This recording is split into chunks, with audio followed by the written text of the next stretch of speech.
नमस्ते सबैजनालाई टासी देलेक आजको यस भिडियोमा म बुद्ध धर्मका सम्बन्धित केही कुरा भन्न चाहन्छु र त्यो के हो भन्दा हाम्रो बुद्ध धर्ममा अरु धर्महरु भन्दा भिन्न हैन अरु धर्ममा नभएको कुरा हैन के छ भन्दाखेरि चाहिँ हामी पनि हाम्रो महागुरु बुद्ध भगवान जस्तै बन्न सक्नेको क्षमता हामी सबैमा छ है र कसरी हो भन्दा चाहिँ सबै प्राणीहरुमा एउटा ग्यु देसिङयिङपो भनिने चाहिँ छ टिबेटन शब्द हो यो ग्यु देसिङयिङपो त्यो भएको कारणले चाहिँ हामी आज भन्दा भोलि राम्रो बन्न सक्ने हैन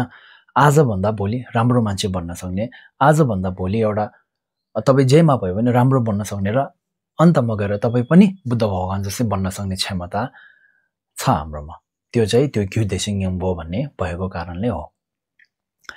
र जसै अब त्यही कारणले भन्नुपर्दा मलाई के लाग्छ भन्दा चाहिँ संसारमा या हाम्रो समाजमा हैन र हाम्रो अब गुम्बा होस् या हाम्रो घर वरिपरि होस् या हाम्रो स्कुल होस् जता भए पनि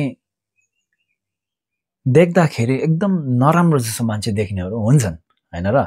देख्दाखेरि यो जस्तो नराम्रो मान्छे छैन यो चाहिँ नराम्रो मान्छे हो भनेर हाम्रो एउटा मनमा त्यस्तो एउटा बसेको हुन्छ है र यसलाई लिएर म के भन्छु भन्दा चाहिँ मान्छे अहिलेको लागि र हिजोको कारणले उ जति नै नराम्रो भए पनि जति नै नराम्रो देखे तापनि उ अन्तमा गएर उ पनि बुद्ध भगवान जस्तै हुन सक्छ भन्ने एउटा बुद्ध भगवान जस्तै हुन सक्छ भन्ने कुरा चाहिँ हामीले थाहा हुनुपर्ने र उ भोलि गएर हिजो भन्दा राम्रो आज भन्दा राम्रो हुन सक्छ भन्ने त्यो मनमा विश्वास चाहिँ हामीले लिनुपर्छ र उसले हिजो नराम्रो गरेको नबिर्सिनु हैन उसले आज नराम्रो गरिरहेको नबिर्सिनु तर उ सधैँ उ नराम्रो नै रहन्छ भन्ने त्यस्तो भ्रम पनि नलिनु भन्ने चाहिँ यो चाहिँ मेरो एउटा सानो एडभाइस र यदि अब हामी सबैको भित्र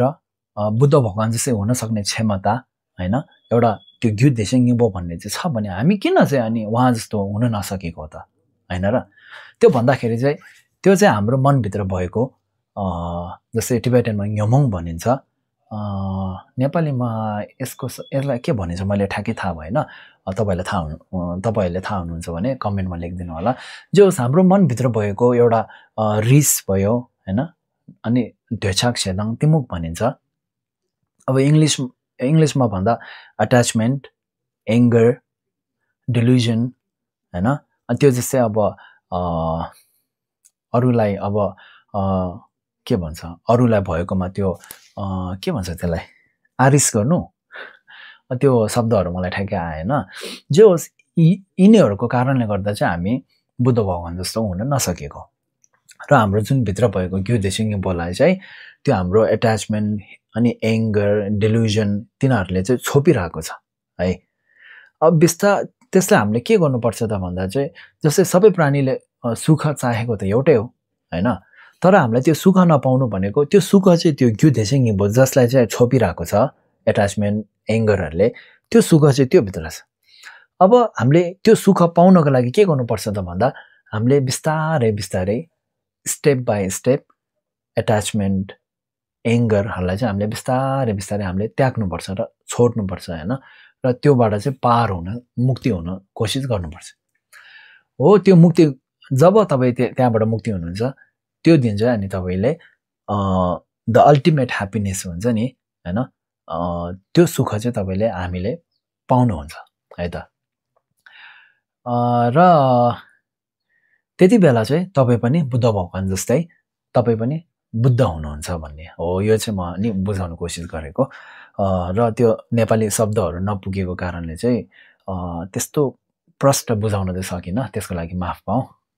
अनि भिडियो हेरिदिनु भएकोमा धन्यवाद